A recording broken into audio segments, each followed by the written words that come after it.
looking at is a monster from some bygone era. It's time to show Kong that man is king.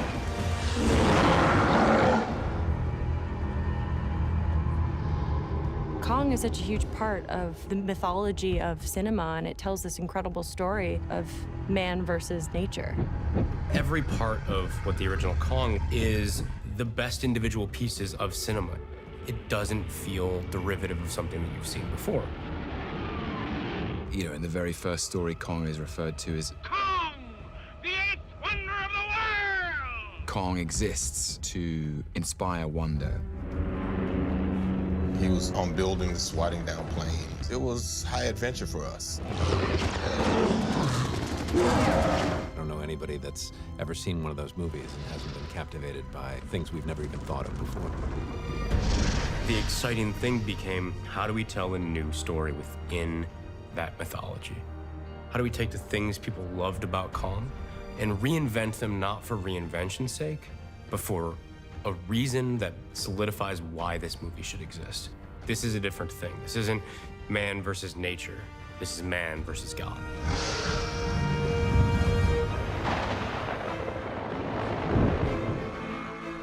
Jordan has an extraordinary visual imagination. Good, reset? He was sending me concept art that he was coming up with, and he's conceived of it in his mind in a very brave and bold and original way. And when the question was proposed of, hey, we want to make a new Kong movie, my first response was, why? Why do that? The 1933 movie is incredible. It is film history. Peter Jackson's version is an incredible remake of that Beauty and the Beast story. And for the first time, we don't want to tell the Beauty and the Beast story.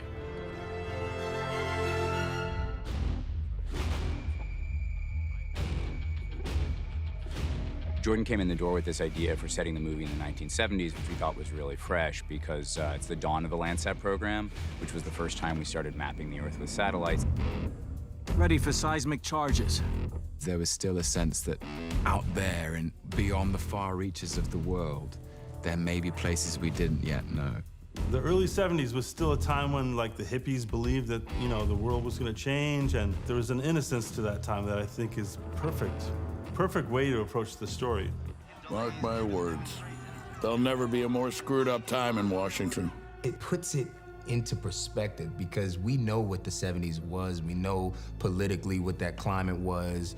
It's gritty. It's not pretty. To end the war and bring peace with honor in Vietnam. It allowed for us to play with a bunch of characters coming out of the fog of the Vietnam War and going into this new, uncharted, dangerous place and contending with a place that's far more dangerous than the conflict they just left. Commander in the sky, commander on the ground. I'm commander wherever I am. At this point in 1973 in human history, we no longer had a balance with the world. We were actively destroying the world. We were destroying myth. And so to take these people to an island where it's untouched by man. And so there's a pureness to it. There's a catharsis to it. We're leaving the world that is falling apart. And suddenly we're in a pure place. And then you go to that pure place and then you're put back in the food chain.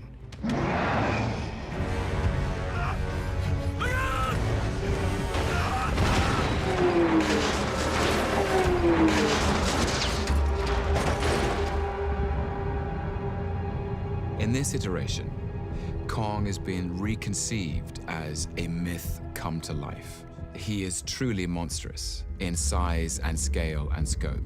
It's this giant beast, and it's initially very easy to fear something that large and ferocious, and it's when you begin to respect and acknowledge the humanity that exists in this creature that it draws you closer to it. He's not a gorilla, he's not an animal, he's not a, beast, he's a being. And it's just something that we don't understand yet. He is the last of his kind. He serves a very necessary function on the island because he keeps the other creatures at bay, and there's a balance there, and that's Kong. Kong is king. I mean, he's the biggest thing on this island, and yet he defends when he needs to, but for the most part, he's actually a quite peaceful character. Kong as a character had a bit of empathy and a bit of pathos. And you saw a childlike quality in it. You saw his brain ticking. Kong's a pretty good king. This is his home. We're just guests here.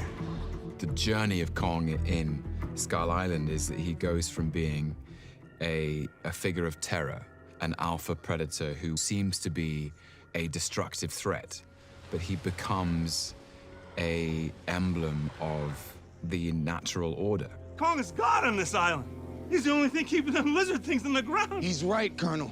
We can't kill Kong. Now, that other creature, that's the threat. You have the military in one camp and you have the scientists on the other. When they do eventually crash and end up trapped on Skull Island, you see how the different skill sets from each group kind of come into play.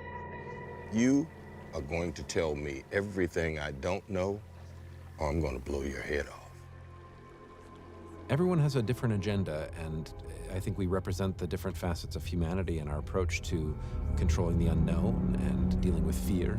Then it's about how the different people reconcile this thing to be a higher power. That's what became exciting, and that's why it's important that our Kong is that tall and that big, because it carries a weight to it. It carries a grandiose quality where you look at a speck of a human in the shadow of the Colossus.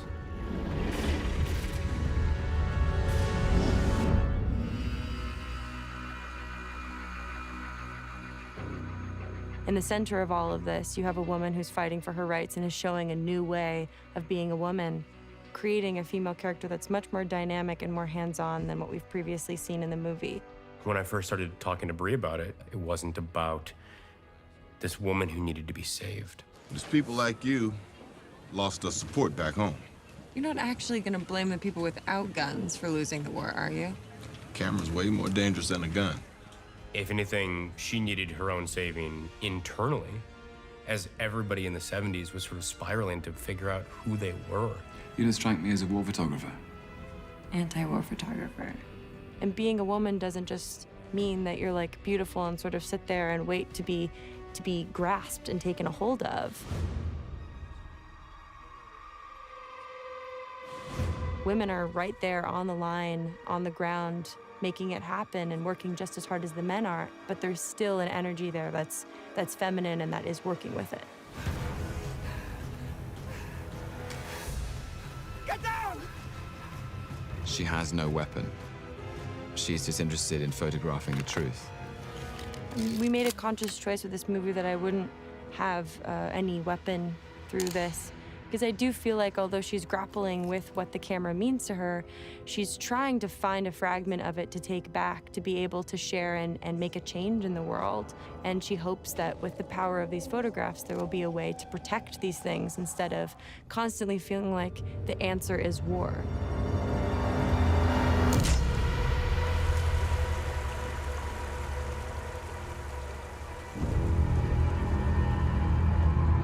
These men did not die in vain. I just like the fact that Packer's a warrior who's very loyal to his men. He does have a huge resentment because Kong is killing his men. So it becomes his mission. I became Ahab, he was my white whale. There's enough munitions on that down sea stallion to finish the job. Packard's war with Kong is as futile as screaming into a hurricane. Kong is a force of nature. We're going down! Hang on, Reeves, I'm coming!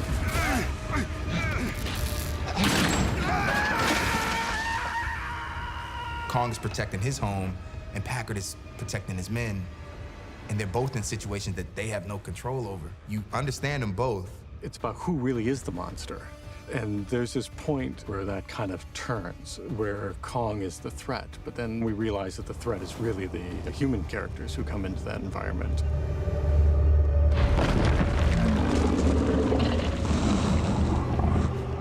I think all of these characters, to some degree, are kind of dented cans trying to figure themselves out.